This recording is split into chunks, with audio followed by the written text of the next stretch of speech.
Here's something you might not know. In August of 2020, the Pentagon released a statement advising all military personnel to not take at home DNA tests like Ancestry DNA and 23andMe. They said they did not want military personnel unintentionally creating security consequences that could deter the mission. Which I understand that you don't want to take an Ancestry DNA and find out that you're related to somebody that could destroy your security clearance. That's just one tiny example. This was 2 years after I separated from the military, so I contacted a buddy of mine who's still serving, and I was like, hey man, have you seen this memo from the Pentagon for you guys? He said, oh yeah, we were told that back in March. And I was like, what, really? What were you told back then?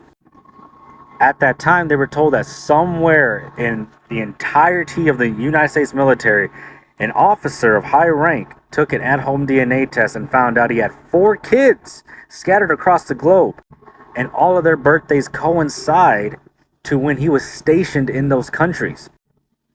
He also stated that we're possibly getting the memo in August of that year because more high-ranking people took the test and found out they also had kids scattered across the globe. But what made it important was that these men who got these women pregnant across the globe, they were active duty when they did it. So what does that mean for these kids? Or really, these adults? It means that these children are United States citizens. Now, what that means is the United States has to pay for them because that's what they're owed, because they didn't choose for their father to be an active duty military person. Just kind of how it happened.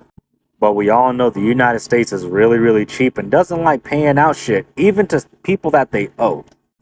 Now, today they're a lot better about it. Hell, today you can walk up to a military base and tell somebody, hey, that soldier, airman, sailor, marine got me pregnant and shit, yeah. They'll just make you do a DNA test right then and there, and as long as it comes up good, yeah, they'll take care of you now. But we're talking about back in like the 80s and 90s. Which reminded me of something my mother always told me growing up. And if you don't know me, I was born in Panama City, Panama, where up until 1999, the U.S. military had stations down there. Back then, and my mother witnessed this during the 80s and 90s, if a Panamanian woman got pregnant and she could prove that she was pregnant from anybody in the U.S. military, you were not taken care of. Instead, they would ship off the man that got you pregnant somewhere else. And they completely denied that that child was ever their responsibility, when rightfully it was, because they were the ones in charge of that military person.